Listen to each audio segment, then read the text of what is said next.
Congratulations, Dustin. And our final inductee tonight is our team, the 2013 softball state champions. Here to induct them is Ann Ratsky.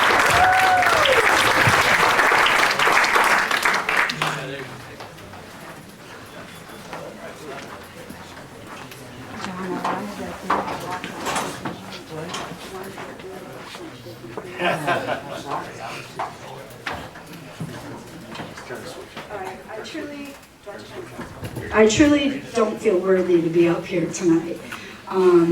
Ray, your speech was absolutely beautiful. And if I could just share a funny story about Ray and me. I've worked at Minooka for 20 years, and I married my husband, Derek Ratsky, who's a math teacher there. And at the time, there were two teachers in the school named Ann, and we both happened to work in the same department. And after we got married, Ray came down and he's like, Ann, he's like, the ladies in the office told me that Derek had married Ann, and I assumed he had married Ann Blanco, who's 17 years older than me. And he said, I didn't know Derek liked older women. He said, I completely forgot about you. It made me laugh, Ray. It was a good story. And, Bob, Derek and I respect you. We have the utmost respect for you. We do have a little running joke with Bob, though, because when Bob gives a speech, he likes to say, on that front. And so before we came tonight, we were wondering, you only gave 3, Bob. 3 on that front, but you delivered. And so I've always appreciated Bob's help with everything and coaching and just for a good laugh in the hallway, too. So on that note, sorry, I had to do it. Nobody laughed. Okay. So as I mentioned, I'm Ann. I've had the privilege of working at Minooka for the past 20 years. So like Bob, I do have a lot of pride in the school. I grew up in Orland Park. I moved to Minooka. I've embraced the school, the community, and I feel like I do truly bleed black and orange. And so I'm very excited to be part of the 2013 softball team. I was a very little part of it, but a part of it nonetheless. So first I just wanted to thank the Hall of Fame committee for creating and continuing this wonderful tradition. Athletes and coaches dedicate countless hours and an extraordinary amount of heart to the sports they love, and to be recognized and forever remembered as part of Minooka's rich and proud history is a tremendous honor. I'm deeply grateful to have worked alongside some of the remarkable individuals that have been celebrated here tonight, and equally proud to work alongside those who made this Hall of Fame a reality. Your dedication and hard work do not go unnoticed. Thank you for ensuring that these stories and achievements live on. I'm standing here tonight because Scott Kears and I had the privilege of nominating the 2013 Minooka softball team. Scott is the only member of the team that doesn't work at Minooka. However, he's coached for, was it 22 years ago? 22 years. And he had his 250th win this season as a JV coach. So a big congrats to Scott Kears, who lives and breathes Minooka softball. And so I'll admit that Scott and I are both a little biased, but how could we not nominate them? Their accomplishment speaks for themselves.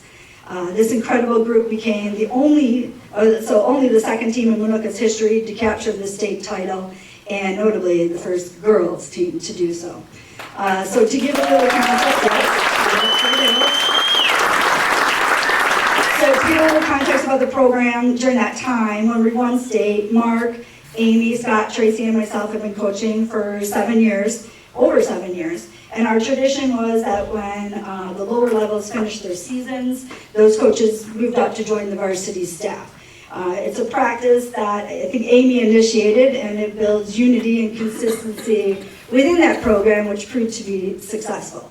So I'll leave all the details of the unforgettable run for Mark, because I did ask him today if I could share the details of one Lockport game, and he said nope.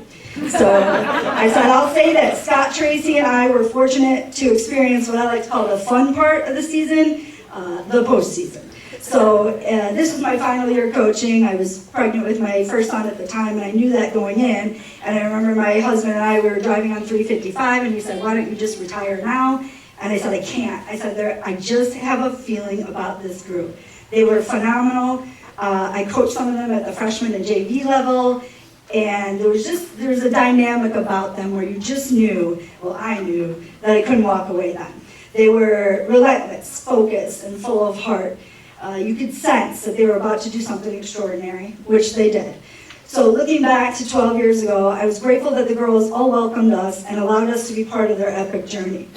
For me, what stands out most about that postseason was the laughter, the bucket brigade, Italy, the best bench in the league. They were dynamic, and the deep belief that no game was out of reach. The team played hard, had fun, and left everything on the field. They showed that you can play with fire in your heart and a smile on your face, and that's exactly what champions do. They made history, and this group of girls were dynamic. And with that, I want to proudly congratulate the 2013 Minooka girls softball team for making history again.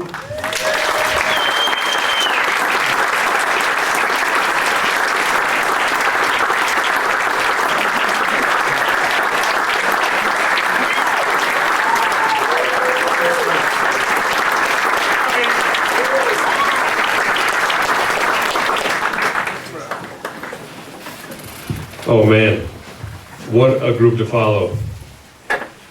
First, I just want to say thank you to everyone. Just being in this room, looking around is very special to me as well. I came to Minooka 20 years ago, and a lot of people in this room I admire, looked up to. You know, I was very lucky when I came in to kind of pick the brains of really good coaches and really good people. I sort of talked to one of my best buddies now, Matt Moreno, and when I first came in, he said, keep your eyes and ears open, keep your mouth shut, and try to do as much as you can. So I was like, all right. So I just started signing up for everything I could possibly sign up for. So in between fall and winter, I pretty much kept a clock for every sport. And I have a reputation now, if you ask Coach Kane, to err on the side of Minooka. A lot of times in a football game, like, 3 more seconds, put it on the clock. And no joke, it's because of Coach Liv. I remember working the basketball games and I'm keeping the clock, you know, nervous as could be. And I hit something and Coach Liv will look over and be like, Brody, you're killing us! And I would literally the ball be half court and I'd start it. And I'm like, all right. So, you come over to the table and, that always stood out to me is, I came to Minooka, a 23-year-old kid, and Coach Liv just treated me like a human, didn't treat me like a 23-year-old kid, treated me like true respect, and I should be there, and gave me some confidence. And then, I remember I wanted to coach, and baseball was my life. And back in 05, 06, baseball had a waiting list for volunteers. You couldn't even volunteer. I remember walking to the bench, I was like, I want to volunteer. He's like, we don't need you. All right. So Coach Moreno was like, let me introduce you, Coach Salins. I think there's an opening for softball. I'm like, softball? Okay. I'm like, I really don't want to coach softball. He's like, I think it's like $2,000. I'm like, I will coach tomorrow. I'm in. $2,000 when you're 23. I'm like, I'm in. So walked me down and introduced me to Coach Salins, and she's like, you're coaching freshmen. And that's when I look over, I see Miss Schneider over there, and she was our best pitcher freshman year, dominating. And next year she's like, Coach Salins, you're going to sophomore year. And I told, Schneider's like, I was following him. Like, no, he's following us. So, long story short, I take over the softball program and inherit just the best program, in my opinion, in the state of Illinois. And to be honored with these inductees, some people before me, I remember I just got in with Ashley Jones, and I remember we had this awesome swimmer. I'm like, Moreno, we got a pool? I was like, is there another wing that I don't know about? Because the numbers of the school, we went from 119 to 435. I'm like, where's 300? I'm like, where's the pool? So I just remember that, and some of my favorite memories were convincing Coach Kane and Tommy Stoker to shoot threes from the Minooka end on the court and all that stuff. But And then Bob T, Amy, Coach Salins had her daughters who are grown women now, are just blowing the players away. Sat down and he had so much probably going on, and Amy's like, he's taking over the softball program. He's like, whatever, it's fine, that's fine. And over the years, just how much I admire that man. I think everyone here can agree with that. It's insane. And the more we won, what I realized is every time we won a championship, like regional or sectional, I got to hug Bob on the field. So like that whole state run, I was like, I got like 5 hugs from him. So like from here on out, my wife Emily, like at 18 and 21 we're winning, or 24 we really made a run. She's like, what are you most excited for? I'm like, if we win sectionals, I get a hug from Bob. And he's retiring, and that's, Bob, and just to put it in perspective, like when I found out we were going in with Bob, I texted him. I was like, just this, long, like heartfelt message, like I love that we're going in together. It just like Bob, only Bob could do. He texted me back. He goes, I think they made a mistake. On his side, I was like, that's awesome. I love it. But I get to talk up here and talk about how much I love this place and how much it means to me. Like I said, 20 years of my life. I met my best friends, my wife. It really is home. But I'm here to talk about the 2013 state championship team. And the state championship team is amazing. So I remember Coach Salins and Coach Rapsky, all of us, it was just a dream. We're like, we're going to have a belief, weird belief that we kind of always knew.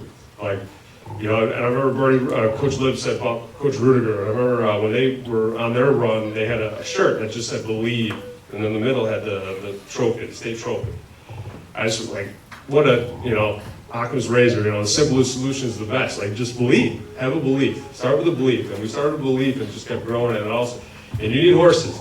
Right? One time, I was told, no matter how hard you whip a donkey, you ain't gonna win the Kentucky Derby. You need some horses. And all of a sudden, we started to see these classes come in, like Jackie Lele, Sarah Novak, Rachel May, Michaela Malone, Jordan Larson come in. And we're like, we got some horses here.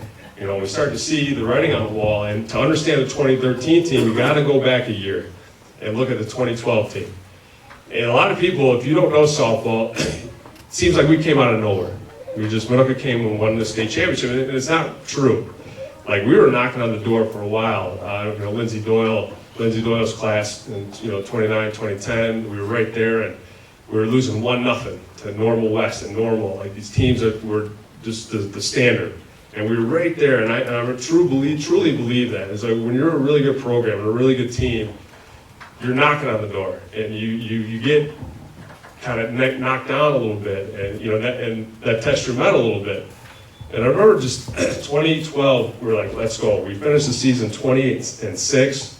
We were the #1 overall seed in our subsectional, and we just felt it. We were like, here we go. And the stars aligned, we got a home regional, let's go. And we almost went in with too much confidence. And I remember Joliet West comes in, regional championship, and they come in, and they got off their bus, and they got on our field, and they were loose, they were relaxed, and like we were just we expected to win, right? And we go out, and all of a sudden we're down 4-0. And what's funny about this team is, in my opinion, it was a better team than the 2013 team. I think if you talk to a lot of players, we had the same exact team we won state with a D1 shortstop, and Lindsey Fenner. And Fenner was a dog. In the regional championship that game when we lost to Joliet West 6-1, she actually hit a homer off the scoreboard, like rattle. We were down 4-1, and we hit the homer, and me and they were like, all right, here we go. This is when, and it wasn't in the cards. And that's the game. That's softball and baseball. Is you can have the greatest team, but the results might not be there. It's contagious. You might slump, this and that, and I remember just sitting there and looking at Amy and be like, this was our year. Holy smokes, like heartbreaking. And Amy's just got such a calmness about her to where she's like, we'll be all right. We'll be all right. We'll be all right. And I didn't believe them, okay.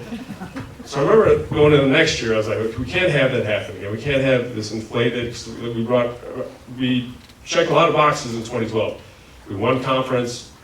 We 28-6, one of the best records. Like I said, all this stuff, but we just didn't have that edge. So I remember being like, all right, what can I do? So back then, like newspapers covered, high school sports a lot. They printed an article that just said Joliet West ousts Minooka in own regional. I remember printing it on day one. I was like, put this in your bag. And remember what the goal is. at the end of the year, like this is where we have a chance to do something special. We're not getting ousted, we're not going into too much confidence, and give this big speech, and we start the season 5-0, so I'm like, let's go, it's working again. And then we just hit a slide. All of a sudden, just again, and that's the game. We start 5-0, and the fifth game we play Lockport, and we're down 7-0 on our home field, and we come back and win the game 9-8, and this will come back later in the story. But I just remember being like, let's 5-0, and Lockport is one of those programs. It's just it's a litmus test of where you're at in the season. I remember we did that. We're like, 5-0, let's go. Me and Abe were like, undefeated season, let's go. And then we lose 3 straight. Marist comes into town, and Marist is one of those, another team, like it's a barometer of how you're doing, and they beat us 10-1. I remember like they were stealing on us. They were up 9 and still stealing in the 7th, and Amy's about to get kicked out of this game. I was like, this is what we are. That's the only time Amy gets really fired up, is if some things are not going our way during a game.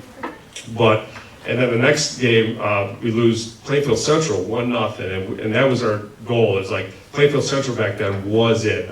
What was the name? Like 52 games in a row. They had won. It's insane to even think about 52 conference games straight.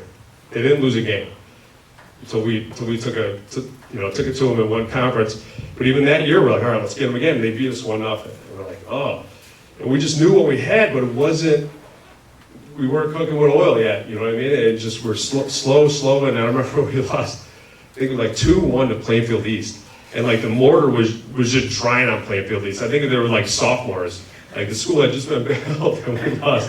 We had this team that could be like a college team, and we lose, and we were so kind of different. I'm like, we're running till we're puking this, and he was like, no, we're gonna have a talk, circle up in the outfield, like the little powwow, and that's what I love about Amy. Amy does such a good job of hitting the reset button, looking within, and really making a team bond. And there's still so much of Minooka softball that has Amy's fingerprint on it. Our warm-up, we still do the same warm-up. I still give the same speech that you gave back then. And all these things, we still do when things are tough. We still do the circle up, and Amy had this one really good thing that we still do is, Amy liked to drill deeper than the game. And a good team bonds with each other. It's like Minooka, it's family. So she used to do this thing where we would, on a Saturday morning, we would put like 3 things in a bag that represented you as a person, about your family or something. And you sit in a circle and you take it out and explain it to each other. And I remember doing it that year, and like it was one of those times where like, in back in my mind, I'm like, I'm screaming at them, make them run, do they puke? And it was like, no, let's get deeper than that, right? What's that gonna do? And just having Amy's calm voice there, I think just sparked it. And all of a sudden we started winning and putting together wins. And I think 10 of our last 12 games, we went out, we win. And I remember the big one, I remember we were in Glenbard South, and they were defending state champion 3A, and they actually went back-to-back, and we beat them 2-0 on their field. And it was shortly after that, and I just remember the coach comes over, and she's like, she's like, what are you feeding these girls? We got on the bus. It was like Sarah, Michaela, Jackie, Rachel, like just looking like we were the powerlifting team before looked like Coach Mystic was here before he was here. And I was like, holy cow. And I remember we just beat them. And they was just like, she was blown away, like, holy cow. And I was like, all right, okay, we do got something. And then we get to the playoffs. And like I said, the year before, we were the 1 seed. Overall 1 seed, got bounced in the second game. This year we stumbled a little bit, so we went in the 8 seed, the 9 seed. And we lost to Joliet West the previous year. And as fate would have it, we draw West in game 1. And I'm a big believer in that too, is when a team really makes a move, you have to go through teams that have your number, that have been thorns in your side. So how it played out was just crazy. So game 1 of the playoffs, we played Joliet West. We get a little revenge game. and if Dean Lovato was here today, she would second this. Like, I wanted a 10 runner more than anything in the world. Like, we beat them 9-1, and I'm at the end, like, still trying to steal, doing the Maris thing. And Dina's at the end, like, oh, you won the game. I'm like, not by 10. This guy's like, how, just the heartbreaking loss before. But, but beating them, and then we get game 2, we get the #1 overall seed in Lincoln Way East. And if you play sports in this area, Lincoln, you're gonna get through a Lincoln Way team. It probably is gonna be East. And East comes in, and I just remember it so clearly. It was the flip from the year before. Like, we showed up, it was in Crete-Monee, I think they had like a snow fence. Like, it was like a wrestler, like they kept scoring like this. Like, it was just this tiny little field, windy, and we got there early, and we were just calm and just knew we couldn't expect to win, and it was almost reversed. We were the Joliet West from the year before, and Lincoln Way East got off the bus just expecting to win. They were cocky, and again, that drives Amy nuts. She's like, give me one of these, like, you see how cocky they are, all this. And we load the bases, and Michaela Malone hits a triple down the line. And this is burnt in my brain. We were laughing about this last night. And you know what I think about Michaela? Coach Everson wasn't recruiting her for a sprinting marathon. She'd rather jog 240 than sprint 60. That's for sure. That was our motto. It's like, let's jog 240. Let's get over the fence. And she hits one down the line, and she comes into third. I think she started her slide at shortstop. She was like, oh, like this. It comes in barreling. And like I said, it was Crete-Monee, so it was like sliding on concrete. She gets up, she has road rash, her helmet's like that. She's like, oh! And I was like, oh, look at it. We were just screaming. And Lincoln Way East was just like, what? You can just tell. We win that one. As soon as we win that one, a couple people are like, we might have something here. Get to the next game. So, first regional championship we win in a long time. We get to sectionals, and we draw Lockport. And Lockport, Amy had come from Lockport, Marissa Shovanik, one of the greatest coaches around, just, you knew you were in for a battle. And we were confident, because the previous game time we played them in April, we had beaten them 9-8 on our own field, all this, so we're going with confidence. We had the squad, and all of a sudden, like, the game starts and you blink. Well, let me backtrack. So, I just looked at Trinity, it reminded me. So the game is the day we got out of school that year. And the Salins used to throw great barbecues the day we got out. And me and Amy are bummed out because we got a game, we got to catch a bus like the school gets out at noon, we got to catch a bus at like 3. So we're sitting around, and Marino, my brother's there, was there, like, oh, we're gonna be there, it's the first sectional game, and 15 years we'll be there. And before they even start the car, I think we were down 8-0. Like, you look up, like, people are still parking, and they look at, like, reset the scoreboard. They're like, no, we're down 8-0. So we get word that they were gonna meet us at the game. They don't come. We're down like 12-0. Like, we'll meet you after you eat 10 run. So I'm like, my brother's texting me. It's like, oh my God, my brother don't even think we're gonna win this game. So we're down 13-4, 5th inning, run around third. Lockport has they're gonna 10 run us. They're gonna run roll us. We got out of the inning, and Jackie gets someone to pop up. We got out of the inning, and before that, another good Amy story. We're getting job on calls. We always think we're getting job, but we're really getting job. So like every 50-50 call is going the other way. And then you start getting down 6-7. And now every 50-50 call that we don't get, it's like, come on, right? So this last call, we're on defense, and it's not even bang bang. It's like, and it all gives us a Lockport. And I'm at Lincoln Way East, I'm sitting close to the home plate. We're superstitious. So me and Amy started out together, we're down, so I'm like, I gotta get away from you. Get over here, I'm over here. So it's gotta be us. So when that play happens, I get up to like go argue. And at this point, I'm like, I'm getting kicked out, but I don't care. I look up, and the ump is kicking Amy out. You're out of here. I'm like, I don't even, what? I'm like, all right, I was gonna do that, right? She's like, come on. So she kind of leaves. We got out of the inning, the next play. I go to their base, and I'm just, kicking a rock, like, what are we gonna do? I look over, and Amy's at first base. She don't leave. And I'm like, that's fine with me. That was like, I won't say anything either. So the field ump kicks her out. The field ump don't say a word to her. The whole plate ump comes down to me, and he's like, hey, coach, can I talk to you? I was like, yeah, what's up? He's like, didn't she get kicked out? I was like, I don't think so. No, I didn't think so. And then literally, everyone knew she got kicked out. It was like, oh, you're out of here. What? Like, if she would have Lou Pinella. If she could throw a base in the center, a base would have been in the center. So not only did she's the only coach in history to get kicked out of the same game twice in a sectional game.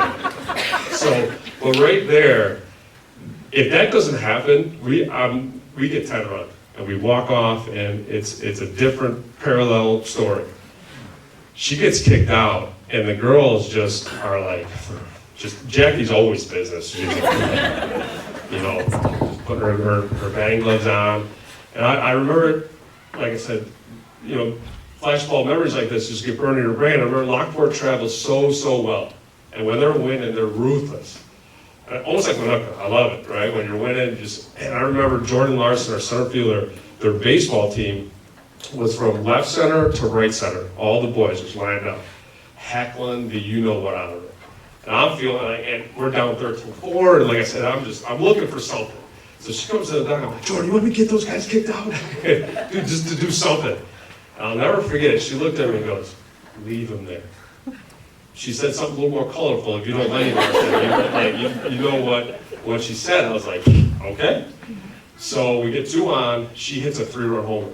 So we go from 13-4 to 13-7. Same inning, we get a couple people on, bases loaded. Jackie Lee hits a grand slam to right field. And it had rain profusely the night before, so right field was like a little pond. So when Jackie hits it, the right field was like, it's like you see splashes. And the ball goes over the fence, and our dugout, we goes to 14-11. And you just felt, you know, sports is a game of momentum, and you just felt that. No joke, we looked back, and Amy's pacing back. There's a road and a sidewalk. And Amy's weirded out. We're pointing at her, let's go. So, long story short, we win 15-14. We come back and we win the game. And right there, just a couple moments down the line, again, you need the horses, you need a little bit of luck, right? We got a little bit of luck there, and you need some perseverance, you need the belief. And I remember winning that game and being like, here we go. And then the very next game, and to go along with exercising kind of the demons, the very next game we play in the sectional championship, we played Plainfield Central, who was our conference rival. We had split, they had one conference. We won state, we didn't win conference, which is nuts. Well, we had split with them. We won one on our field, they won one on their field, and we were playing a rubber match for the sectional title on a neutral field. And we were fired up, man. And we get in there, we score 3 in the first, and we win 4-2. And as soon as we beat Central, like I said, if you go back, we beat the team that beat us before, right, in Gillette West. We beat Linkway East, who just sent us home time after time after time. We beat Lockport, who was the perennial team, who we had to get through. And then sets up the rubber match with Plainfield Central. And this is the first 4, so we win that one, and they're like, you gotta win 3 more. We're like, whoa, what? 3 more? Oh my God, right after that, you're like, what else we gotta do? Right, so then we go to Normal West, we on a neutral field for the super sectional, and we win 8-0. It was at that point, we just believed. Like I said, this team was just, let's go. Who's next? Line them up. So we win the Super, and we get to the Final Four, and no one expects us to be there, but we do. Like I said, because we knew what we had the last couple of years. So we get down to the semifinal game, and we're down. We're down 3-2 in the 6th inning.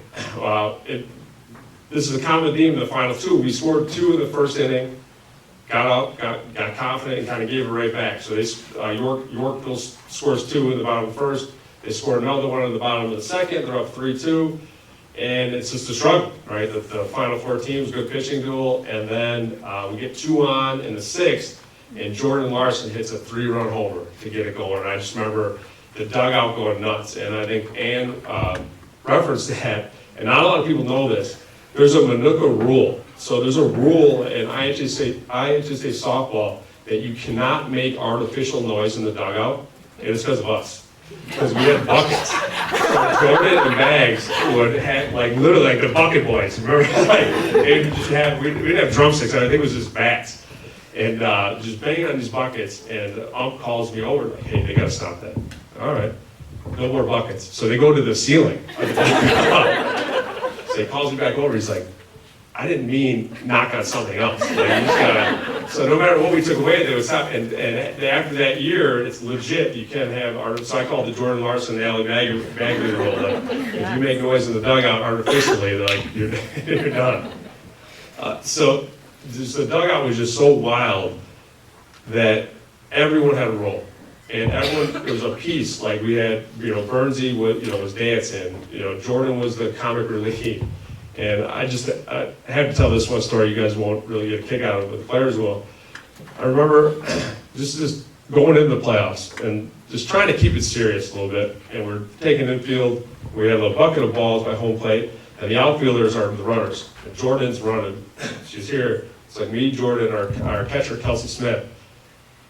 And I'm trying to be serious. I'm like, Kels, kick that bucket of balls off to the side. And she literally goes, just boots it, and balls go everywhere. Jordan falls to the ground and starts dying laughing. She's like, Kels, she kicked the bucket. So every time, like, everything, we would get serious, we'd be like, just kick the bucket. And like, kick the, so we had a balance between focus on the job and still kind of keeping it light, and that's a team. You have personalities and coming in together and for a common goal, and man, we have so many personalities on that team. So we get to the final game. I had all the stuff written down, I'm not even following it. Get so fired up here. So we get to the final game. So we win the first one. So we get to watch the second one, and Barrington was playing. Barrington had like 2 losses. They were just dominant. So we were like, all right, we're going to play Barrington. They were up 1-0. And in the bottom of the 7th, St. Charles walked them off. They scored 2 runs on like 2 doubles. So all right, St. Charles it is. So, and then it hits me because how it works is you get down there Thursday, have a dinner. This is another one. Mikhail, I don't remember this. So Thursday, we get down there Thursday for a team dinner. Like they got all the teams like this, like just pageantry. Everyone eats with each other. They interview the coaches and all that. And we had, our bus shows up. We had a charter bus to Minooka. And this guy gets off the bus. I thought I was gonna have to call an ambulance. He's like, you all right, sir? He's like, I'm your driver. I'm like, oh my God. Whoa! We called him Way Out Willie. Remember Willie? So Willie gets on there. I'm like, Willie, you know where we're going? He's like, I think so. So we get down on his ISU, and I'm not joking. 2013, so everyone would have their phones out. He's just driving, and I'm like, he's lost. I was like, dinner's at 5:30. It's like 5:45. I'm like, Willie, you know where we're going here? He's like, no, I thought you did. I was like, what? So finally we get there, and the hall, they had been eating for like an hour, and the door pops open, and we walk in, and they're like mid-bite. They're like, who the? And we sit down, get up there, like take a couple pizzas, and just kind of own the room. And they had to be like, what is going on? They're 50 minutes late to this thing. Like they're confident as could be, but right there I was like, all right. The swag they walked in with, at the pizza after we were that late, I'm like, they're here for a mission. And so the next day, we were the 4A game, so we're the last game of the last day, so it's 5:30. I'm like, what are we gonna do? So I was like, talk to Amy, all right, let's build in little fun competitions, keep them loose, right? So we're like, we'll go mini golfing. So we go mini golfing at 11, and this is right when I knew we were gonna win.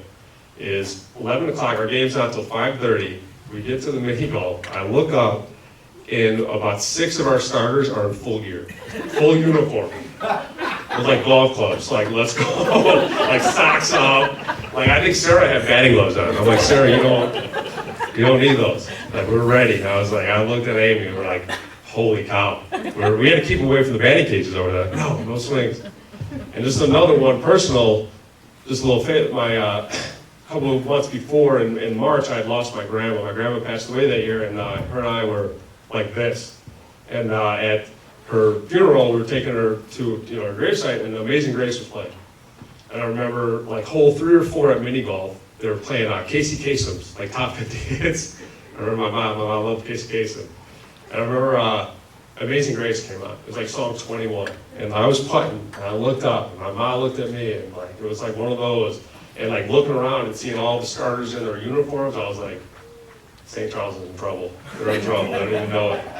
And not only were they in trouble, but we 10-run them. So we get there, We scored 3 in the first, and then they scored 3. So, all right, it's going to be a little battle. Then we go on to score 1, 4, 2, and 4, and 10 run them. And just to show you, brought kind of the stats of the day. This is our starting lineup, what they did at St. Charles in a championship game, a team that was 33-6 going into the game. Rachel May, 3 hits, 1 run, 3 RBI. Marissa Burns, 2 hits, 2 runs, 1 RBI. Sarah Novak, 4 hits, 2 runs, 3 RBI.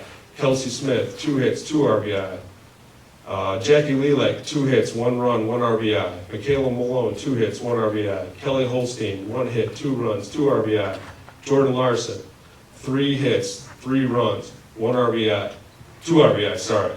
We finished with 14 runs, 19 hits, and 3 home runs. 3 state records to this day.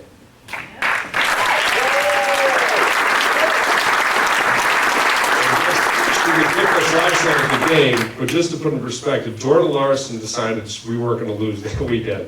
She finished in the semifinal final game. She was 5 for 8, 2 home runs, 5 RBI, 4 runs, and a stolen base. And I gotta say, it was contagious. It was nuts. And the best part is, I still tell us, because Rachel May was coaching with us until she had her son. I tell the girls, like, how would you want to end your high school career, right? Rachel hit a 3-run walk-off homer to win a state championship. And I remember she hit it was as high it was far, and it was right over the Falco Fairfield. And I remember being like, is it fair? And then looking at Amy and being like, the Chicago public school math. I'm like, 1, 2, 3, did we just, like, I think we got it. I remember there was like a little hesitation, but we 10-run them. And it was just nuts. Like I said, nuts, because this team, we always talked about it. I remember when Jackie first came up as a freshman, we always said it, again, go back to Coach Ruger's belief shirt. It was like, you gotta believe, you gotta have a goal, then you gotta have a plan to reach that goal. I heard one time, a goal without a plan is just a wish. So we had a goal, and then we started getting the plan together. So let's get these athletes, let's get winners. Let's get people, not just the best softball players, but people who just really want to win at the highest level. And we built that team, and not only built that team, but we built lifelong relationships. Some of my greatest friends, Coach Kears, Coach Quads, Coach Burke, I'm gonna say Coach Rafsky. These girls who came here today, not only do sports and Minooka just give you an opportunity to compete, but they give you a chance to meet some of the greatest people of your life. And that's what I'm most grateful for, not only to be part of this team and the 2013 induction, but just to call these people my friends, and call my colleagues my friends, and call Minooka home. And just leave to you, what we always used to break the game down with before every game. And this comes from Coach Salins. We used to put our hands up and say, united we stand, divided we fall. How strong are we? Too strong? What time is it? Game time. Woo! Go Indians.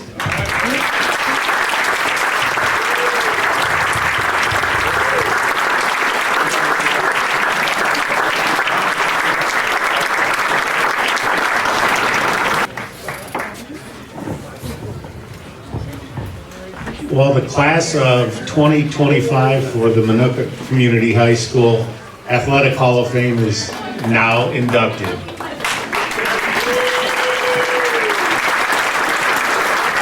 What a great night that we had here tonight, hearing stories about the incredible coaches and the people that have been inducted into this Hall of Fame.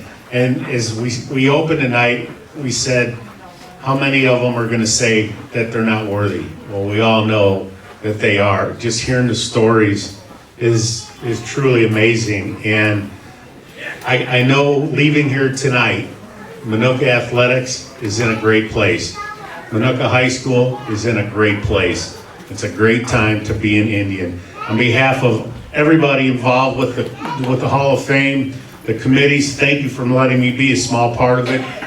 But until next year, when we induct the 4th class into the Minooka Athletic Hall of Fame on homecoming weekend, we'll see you all here next year again. Thank you very much.